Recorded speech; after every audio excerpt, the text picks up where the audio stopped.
The Rise and Thrive Chronicles podcast celebrates Black History Month with our guest, Tearched Scott III, author, pastor, chef, and entrepreneur. Tearched Scott grew up in Chicago and has a family history of pioneers for civil rights.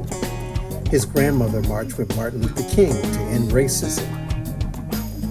His father marched in Chicago for equal rights during the time of desegregation and integration for fair housing practices.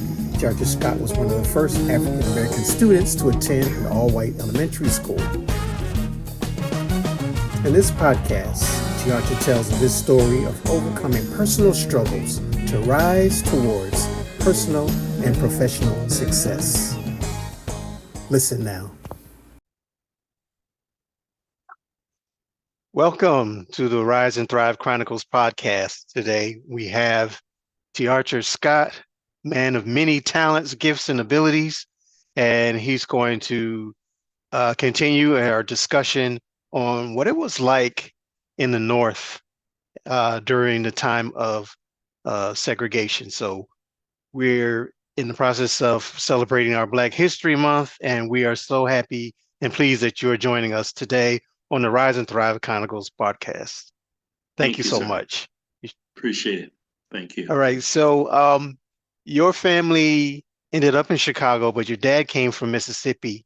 Did he ever talk about the transitioning or how did he ended up in Chicago? Well, yeah, sure. What it is that my mother and father, my mother was from Memphis, Tennessee, which is, Memphis, West Memphis, Arkansas, I'm sorry. And my father was from a place called Sugar Lock, Mississippi. And they met each other in college. And so once they met each other in college, they, because things went well, they decided to get married. And when they got married, they didn't want to stay there in the South. It was supposedly the North was booming and there was a lot of great jobs and the industries were really opening up. So my father and mother decided, let's move to the North and just start a new life there.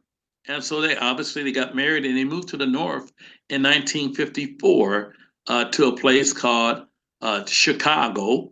And there was a neighborhood they moved into that was called Trumbull Park. Now they had left the South because, as you know, in the South, there was a lot of racial discrimination that was going on. And they thought that going to the North, they would have their piece of the pie now, and they wouldn't have to deal with a lot of the actual things, the segregation, and a lot of the things that deprived them from being successful. So that's why they moved to the North. I see. So they're on the way to Chicago. They end up in a certain community that's probably not a lot of Blacks there. So what was the atmosphere like in Chicago when they arrived? Well, here's the unique part, and I'm glad you asked that. When they moved to this area, which is on the south side of Chicago, and it's still there, it's called Trumbull Park. And what they did not realize is that Trumbull Park was all white. In other words, a lot of the people who had moved into the area, they worked for these steel companies because they had big steel that were there in Chicago. And so when my father moved there, he was unaware that they were like the second African American family to move in that area, along with another family called the Howards. The unique part is that the Howards were so light complected, people thought they were white. But there was no doubt in their mind when my mother and father moved there, they were Black, and they gave them a hard way to go because discrimination still there. And so when it came down to working, my father had to work and be the best of everything that he did. And he actually got a job working with not Wisconsin Steel, but U.S. Steel there in Chicago. But when the people found out that he had moved into that area of Trumbull Park, which was all white, that's when they gave him a hard way to go. And when I say hard way to go, there were times when my father literally had to run all the way home. And we're talking about a grown man because people were chasing him with bats and with clubs and all types of things. And literally, it started, like I said, it started a riot out there. And because it became so big that even the police got involved and they had to escort my father and my mother to and from just to go to work and get back home because we lived in the projects that were there in Trumbull Park. And so it was very racially charged and got very bad, even to the point in 1954, riots started out there. And it was so well known because other Black families started moving in that area also, that it was heard by Martin Luther King. And when Martin Luther King heard about it, he brought a group of followers with him and marched with my father in 1954 in Chicago. And because it was so notable, they it on the cover, and my father and my mother on the cover of Time magazine, and we'll be sure to make sure you get the picture of it to be able to add. Oh, that's fantastic. Wow. Talk about history. Yeah. So this is happening now. You come in your scene, and you have siblings as well. Yes. Does this continue? Does this Absolutely. segregation continue? Segregation, and I have actually word not just segregation but discrimination.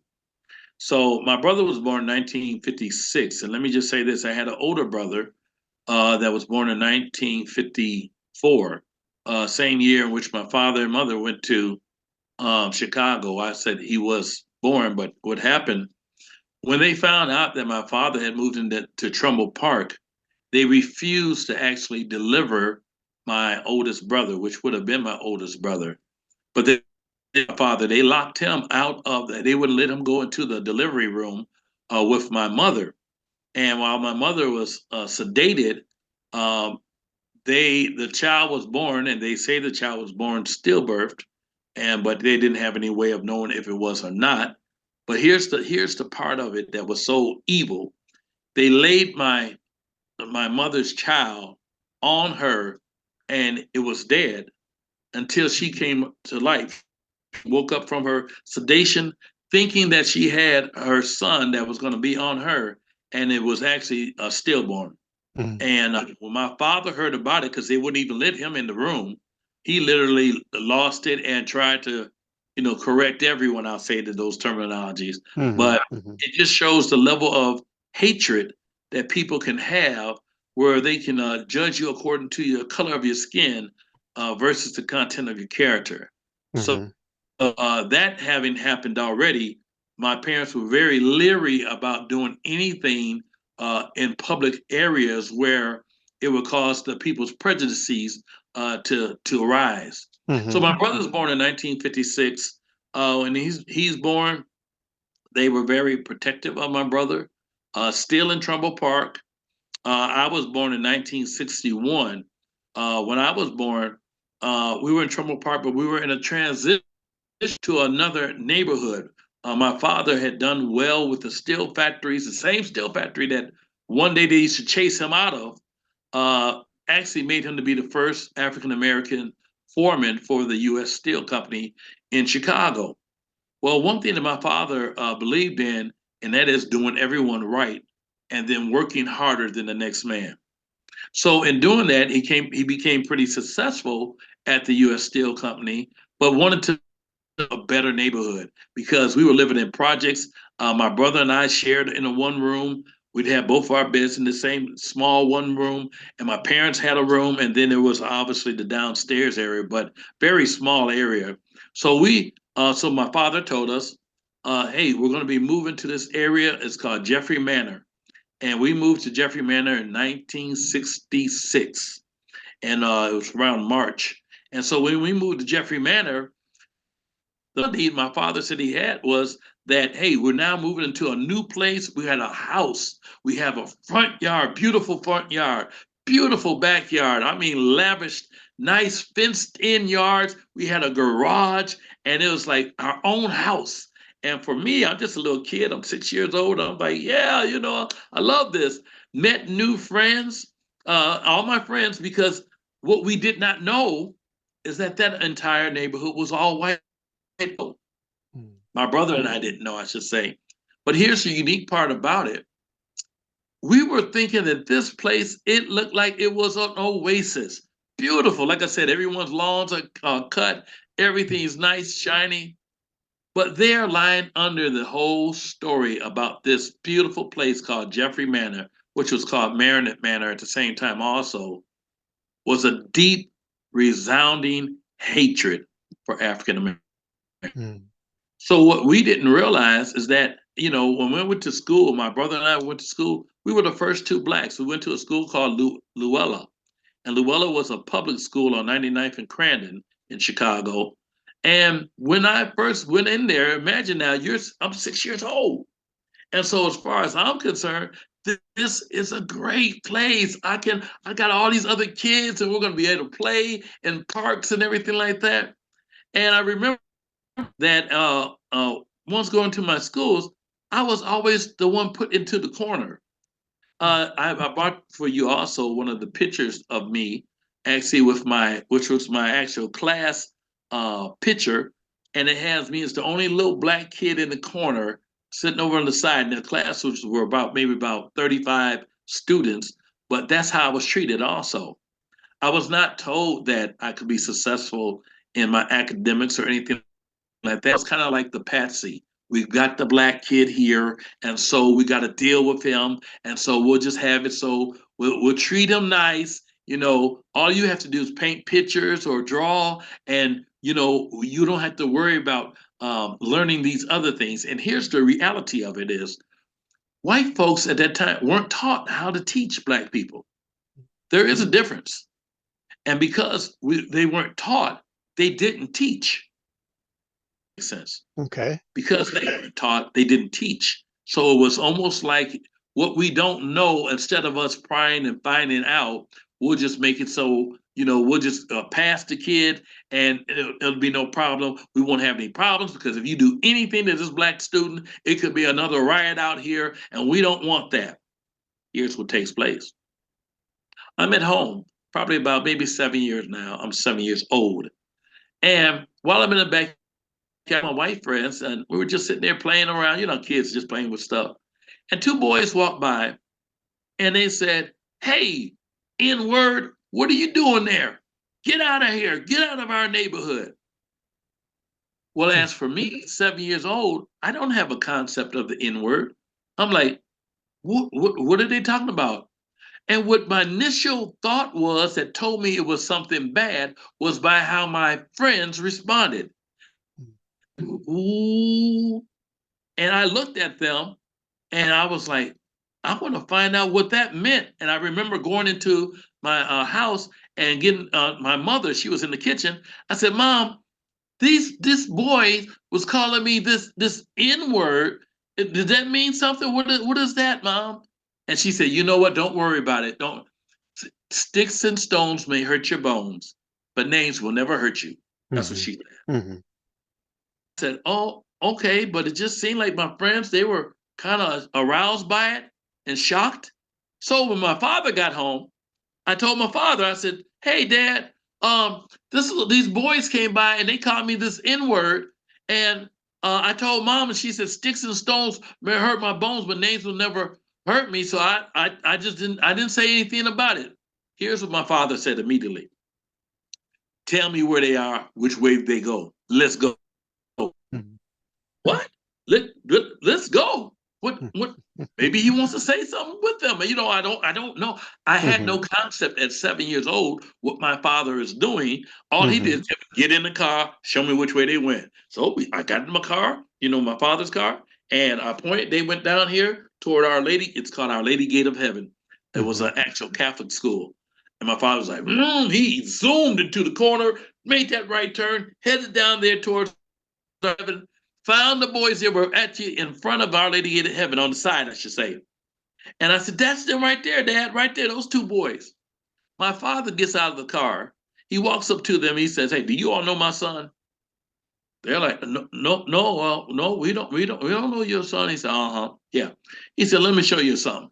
My father reached in and grabbed his gun under his belt, and he pulls his gun out. And he says this to them: "I ever see you come down this street and you say anything negative to my son or about my son, you will see me again, gentlemen. Do I make myself clear?"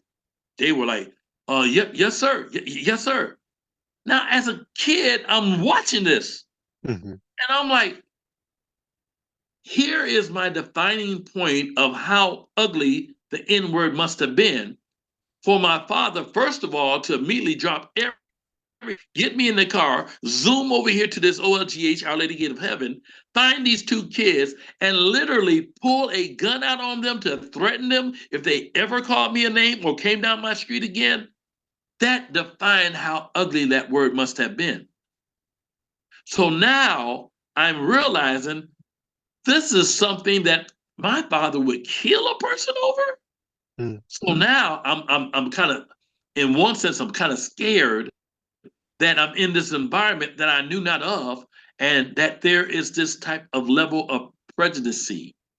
All I knew was there was hatred, and I couldn't understand why they hated me. Mm-hmm. Go ahead. So you didn't necessarily deal with segregation, but you had a lot more discrimination. Well, I dealt with segregation too. Remember now, my brother and I were the only two blacks, only two African Americans in the entire school. Mm-hmm. We had over 2,000 students. Wow. So when I got called the N word, which started happening more and more and more, especially as I got a little older, then it became something that I would just kind of put out of my head. But I couldn't understand why these people were hating me and they didn't want to be around me. I couldn't talk to any of the girls when I got a little bit older, couldn't play with some of the kids. And I was like, what happened? But here's one of the things that really showed me about that was there, and like you said, the segregation that was there. When I would get my classroom pictures, all the kids, they would tell me they bring the pictures home, and the parents wouldn't even buy the pictures because it was the black kid on the picture. And kids are just honest. They just, my mom and dad don't want to buy it because you're the black kid here. They didn't want to buy it because you're a black kid. And Mm-hmm. so secretly and innately, I began hating my own color. Mm-hmm. And during that time, in the right before the early '70s, they came out with a picture. It was called Watermelon Man. It starred Arthur Cambridge, and in this movie, this guy who was a black guy, he's all in this white America, and then he goes to sleep and wakes up, and he's a white man, and he's sitting there trying to find out what happened. I don't get it. Why? But he notices how now he's being treated with respect. He's being treated. He's getting all the best jobs, all the best of everything. People love him. Hey, you can take my seat. But I wasn't experiencing that. And then for me, I was told church is the answer. Now, uniquely enough, in the same neighborhood that I was brought up in, Manor, there were churches almost on every corner. Right across the street from my house, there was a synagogue. Across from there was a actual Catholic church. I told you about Our Lady Gate of Heaven. Was a Presbyterian church that was a block from there. There was a Baptist church, which was another block over, and then there was a there was another Presbyterian. There were four churches, not five. And so I'm thinking, well, they always say church is the answer. So I went to the closest church. Here I am, about 8 years old, going to a synagogue, not knowing anything about it. I'm just thinking, my friend said he goes here, so let me go in here. And it's like you would have thought that I don't know, I was the black messiah. I didn't know what happened. I walk into the church and literally the service stops and everybody's looking. What in the world is going on? And literally they put a beanie on my head and sat me in the corner in the back of the actual synagogue. And I was just sitting there.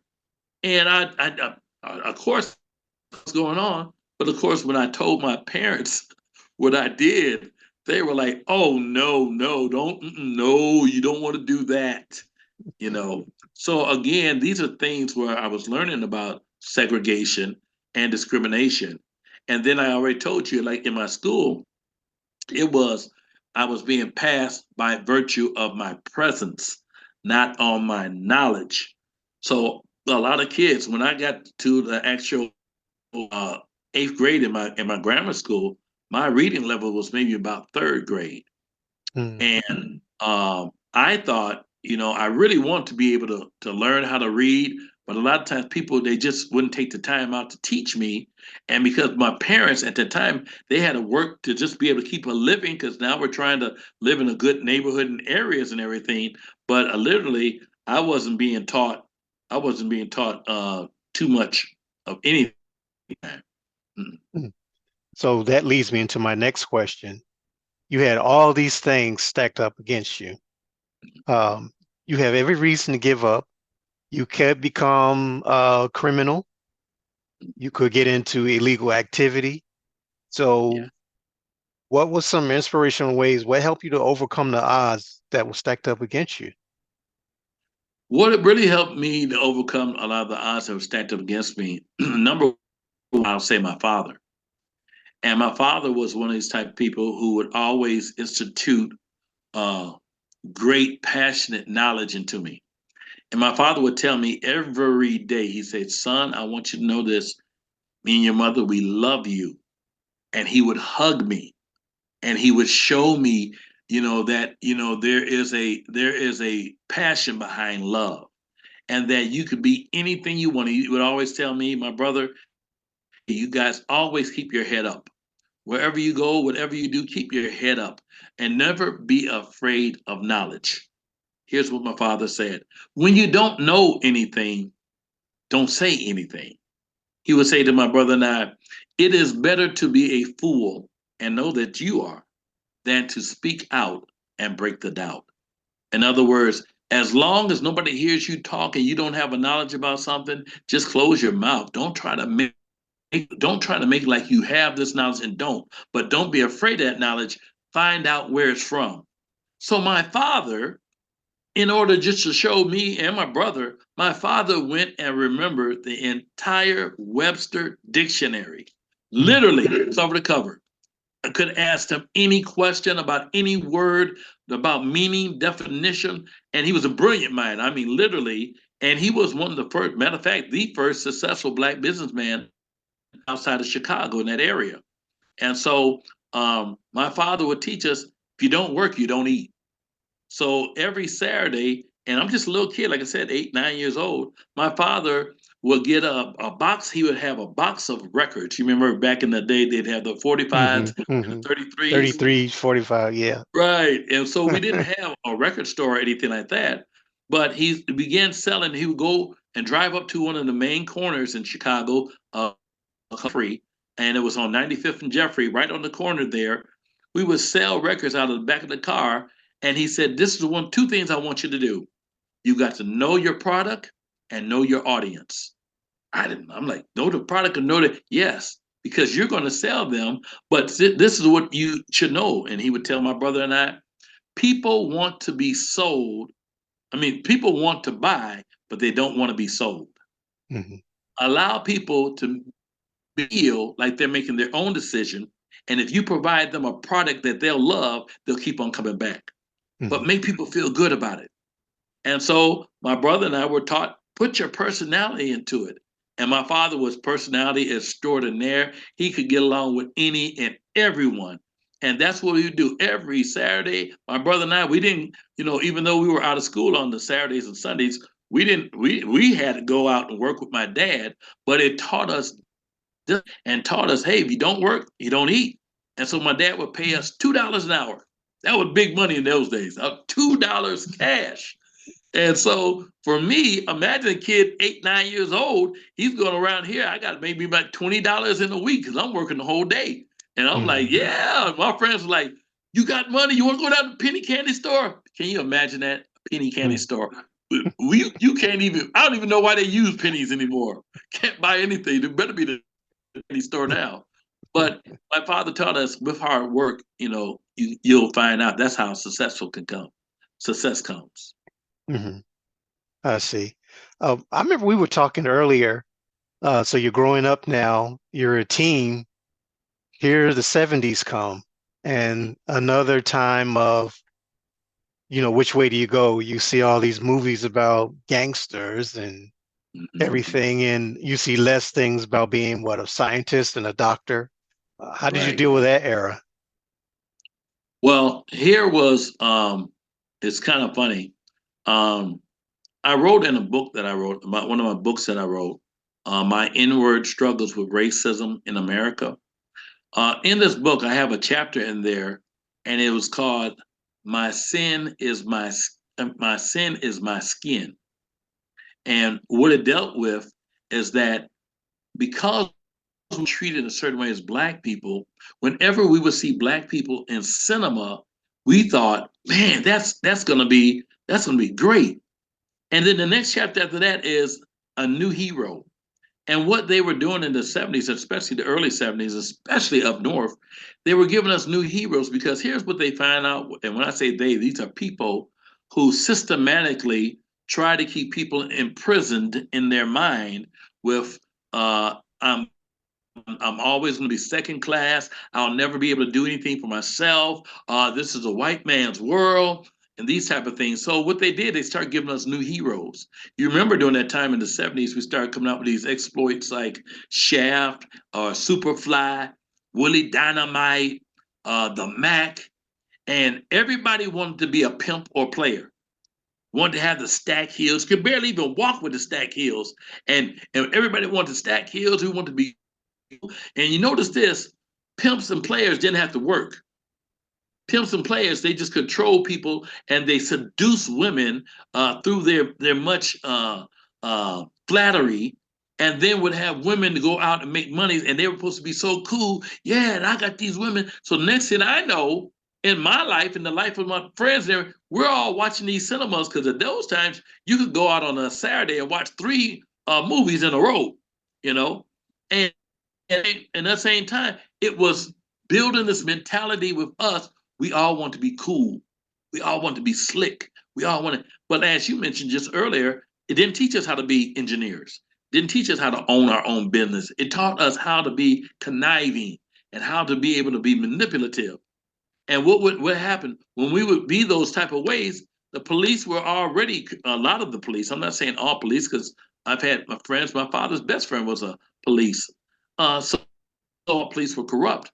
But it gave police a stigma also because when they see three or four Black kids together, we're doing things that are illegal. And most of the time, truthfully, we were. And why? Because we had all of our school programs, after school programs, taken away from us.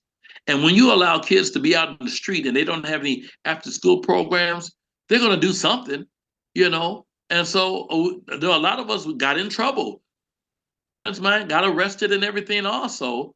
And so it was like, how do I get out of this?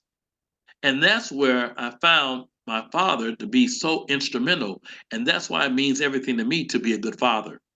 And a lot of us, as Black parents, are in separate families. So a lot of us, our mother's not together with the father, or the father's left the mother, or all these other things that happen where it's called a destruction family.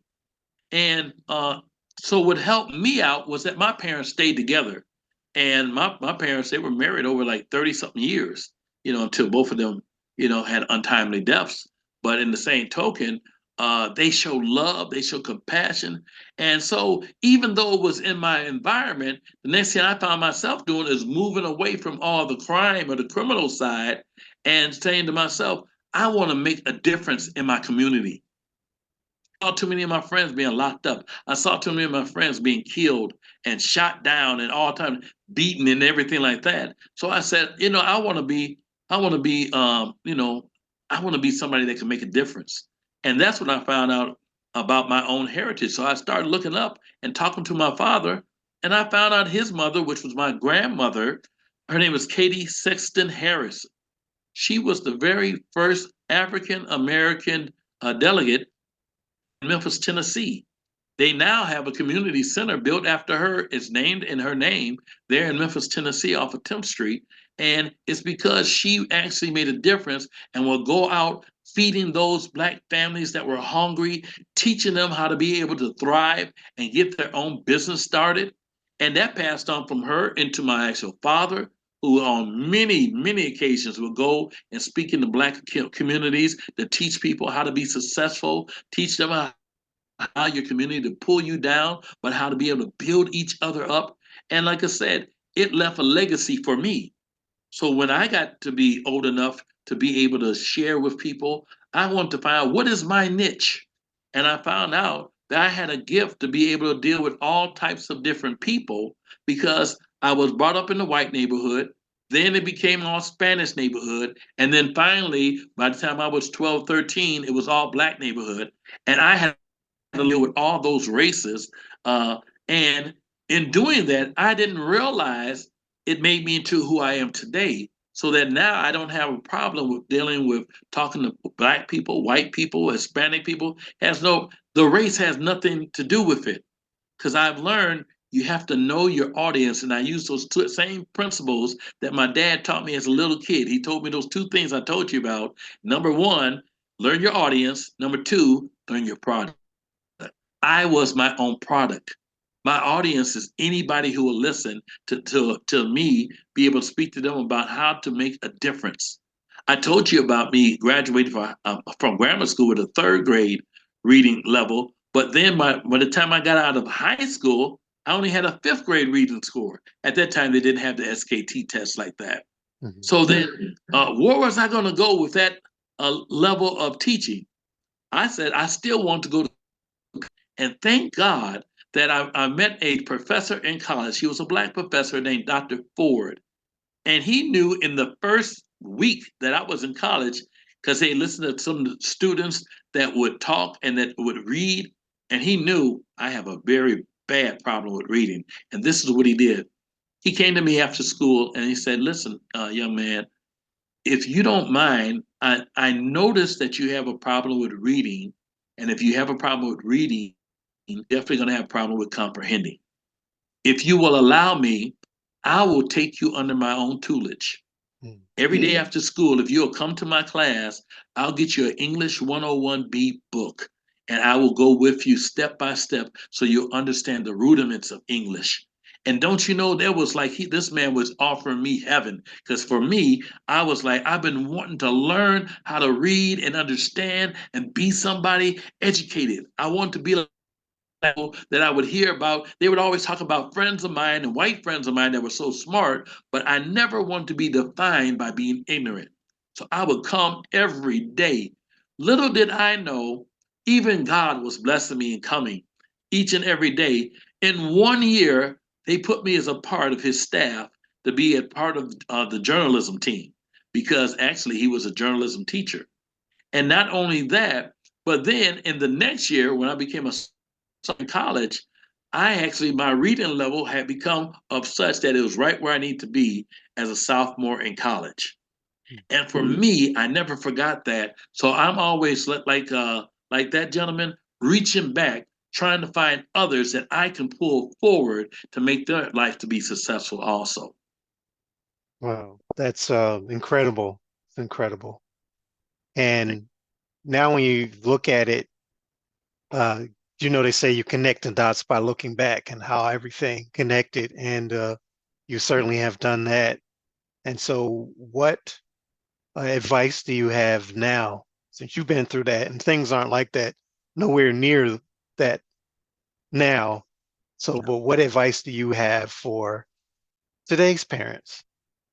I would say today's parents is don't ever make it about you. Make it about those coming after you, your children's children. And be that type of example that they don't have to go out and just have to read books about how to be successful and everything. Here's one part that I left out to tell you. After like I said, I've been in journalism for 2 years. I joined the military because I wanted to get out and see the world also. But little did I know, because of the teaching that Dr. Ford gave me and because of my zeal to be able to attract it to knowledge, in a few years after joining the military, they came up with an opening, and that opening was for a historian. Now, most historians have doctorates because they're writing books for the actual military. There were only 100 historians in the Air Force because that's what I joined, the United States Air Force. But I said to myself, when they came up with that opening, I said, you know what? I've been taught if you apply yourself and if something you want bad enough, put in put in the due diligence it takes to become that. And I volunteered and I said, I really want to be able to get this position as a historian.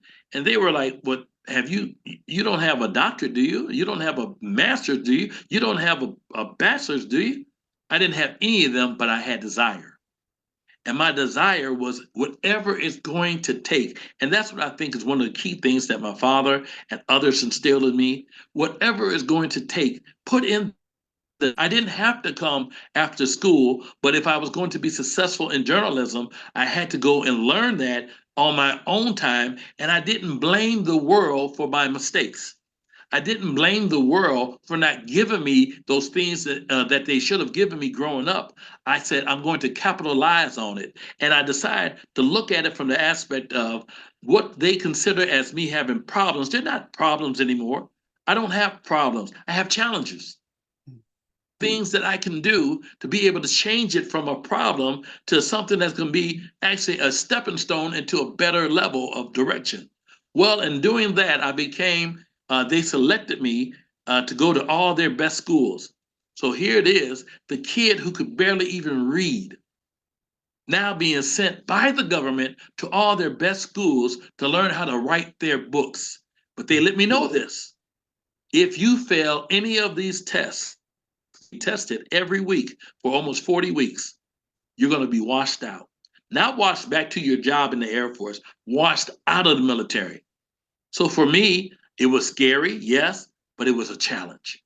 And every single week they would test me. I would be passing those tests until at the end of that year, and this was in 1983, I became the first African-American historian for the Air Force here in the state of Georgia. And I'm thankful for that. That was the beginning of my career in writing books. Since then, I've written 27 books for the Air Force, and all of my books are stored in the historical archives in Maxwell Air Force Base and Gunter Air Force Base, Alabama. Not only that, but I write my own books now, which you're aware of. I have my own books. I actually wrote a book about my history, which I mentioned earlier, about my inward struggles with racism in America. Not only that, but I have cookbooks also. And so I have cookbooks out and other types of books, but I did not realize that what I thought was a mistake and all these things happening to my life was really the thrust that I needed, the mentality that I needed to go out and try to be one of the best in my writing, the best in my communication. And so here I am now, and that's what I do now. I go out to different places, mainly churches, because I teach Bible studies. I also teach people in the side of life, how to be successful, how to be able to not take no as a final answer, and to be able to say, you know what, I can do all things, even through Christ that strengthens us. So that's what I do now. And I help a lot of people who've had struggles with writing and reading and being successful in business. There's always going to be somebody out here that can help you. And thank you for, like I said, Brother Brian, for just allowing to speak on your podcast today. Well, thank you. And we're going to leave it there.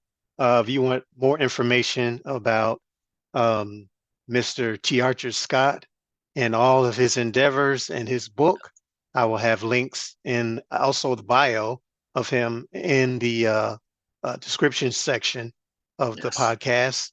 And we appreciate you, all your endeavors. You're an incredible individual. And you know our family, we just love you. So we appreciate you and your time. Thank you so much for being on the Rise and Thrive Chronicles podcast. All right. Thank you again.